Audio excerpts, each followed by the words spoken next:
করছিলেন যে নাগাল্যান্ডের আইটিনারিটা কী আছে, তো আমি শুধুমাত্র জুকো ভ্যালির আইটিনারিটা এই ভিডিওতে শেয়ার করার চেষ্টা করব।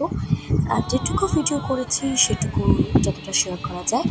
আমরা ফার্স্ট দিন আমরা 27 তারিখ গিয়েছিলাম জুনে বর্ষাটা দেখার জন্য, এবং তার জন্যই জুনটা আমরা রেখেছিলাম। আমরা প্লেনেই সোজা নেমেছিলাম ডিমাপুর এয়ার স্টেশন।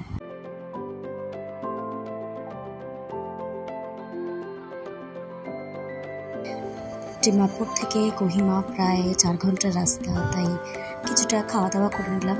রুটি ছিল, তরকা ছিল, জাস্ট সামান্য। ডিমাপুর থেকে কোহিমার জন্য আপনারা একদম রেলওয়ে স্টেশন থেকে গাড়ি পেয়ে যাবেন। শেয়ার ক্যাবে 6 জন মতো নেয়, 330 টাকা পার হেড। তবে জার্নিটা খুব সুন্দর, দেখতে পাচ্ছেন নীল আকাশ দেখা যাচ্ছে, বর্ষাকালে তো আরও সুন্দর লাগে।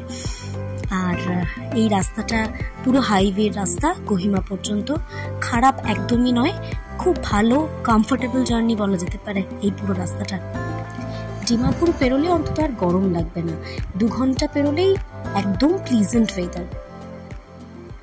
কোহিমা যাওয়ার রাস্তা এরকম প্রচুর রাস্তার ধারে আনারস, শসার দোকান পাবেন, কেউ চাইলে একটুখানি দাঁড়িয়ে টেস্ট করতেই পারেন।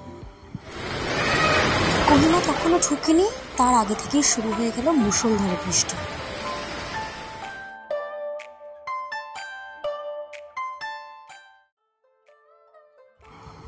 কিন্তু বৃষ্টির জন্য তো থেমে থাকলে হবে না। আমরা চেষ্টা করি যে কোনো জায়গায়, সেটা এই রাজ্যে হোক কিংবা অন্য কোনো রাজ্যে, যে কোনো জায়গায় সবসময় স্পটে পৌঁছে বা যেখানে আমরা যাচ্ছি সেই জায়গায় গিয়ে হোটেল বা হোমস্টে যেটাই হোক সেটা দেখে বুক করা। এতে দুটো জিনিস হয়, এক হচ্ছে কম বাজেটে ভালো হোটেল পাওয়া যায়, আর সেকেন্ড যেটা হয় সেটা হচ্ছে ঠকার চান্স একদম কম থাকে।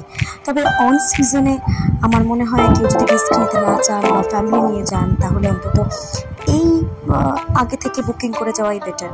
এই যে হোটেল খুঁজতে গেছিলাম, ভিজে ভিজে আসছে, প্যান্ট তো পুরোই ভিজে গেছে। অনেক খোঁজাখুঁজির পর আমরা এই কোহিমার রাজু পয়েন্টের কাছে পেয়ে গিয়েছিলাম দ্য কনকার্ড হোটেল।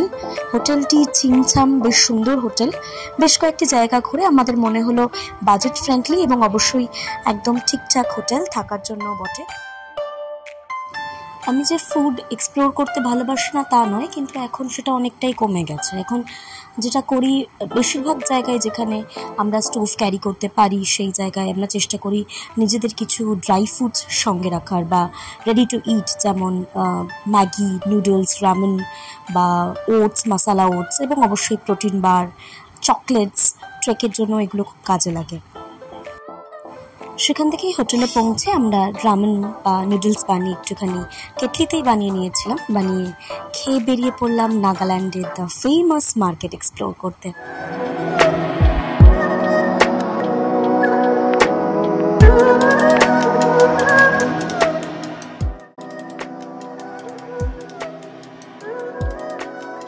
নাগাল্যান্ডের একটা জিনিস আমার খুব ভালো লেগেছে, সেটা হচ্ছে মাংস মানে শুধু চিকেন, মাটন বা মাছ নয়, পাশাপাশি ব্যাং হতে পারে, ইল হতে পারে, ছোট শামুক, সবচেয়ে বেশি হাই প্রোটিন যেটাতে রয়েছে ওয়ার্মস, যথেষ্ট দাম সেগুলোর।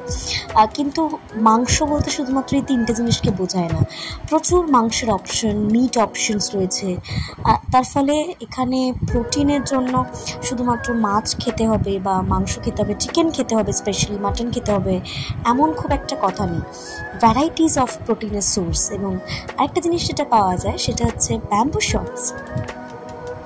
ব্যাম্বু শটস জুস বেসিক্যালি হচ্ছে বাঁশ গাছ থেকে এক্সট্র্যাক্ট করা জুসটা, যেটা ওরা খেতে পছন্দ করে বলে আমার মনে হয়েছে, স্পেশালি আঙ্গামি ট্রাইবস।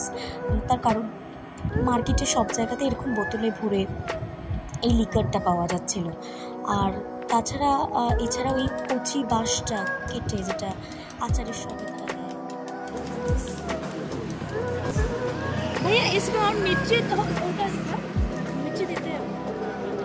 নাগাল্যান্ডে কিছু না ট্রাই করলেও ফুচকা ট্রাই করেছিলাম, কিন্তু সেই ফুচকার টেস্ট কেমন এক্সপেরিয়েন্স নিজেদেরকে নিয়ে চল। ফুচকাওয়ালা দাদার সামনে আর বলতে পারলাম না, মনে মনে বললাম হরেবল। নাগাল্যান্ডের সন্ধ্যে 6টা বাজলো মানে সব ঝাঁপ বন্ধ হয়ে যাবে, দোকানপাট সব বন্ধ। একটু খাওয়া দাওয়া করে হাঁটাহাঁটি করতে বেরিয়েছিলাম, তারপর মনক্ষুণ্ণ হয়ে বাড়ি ফিরে এলাম, মানে হোটেল ফিরে এলাম। আজকে টাটা, কারণ কালকে যেতে হবে জুকো ভ্যালি।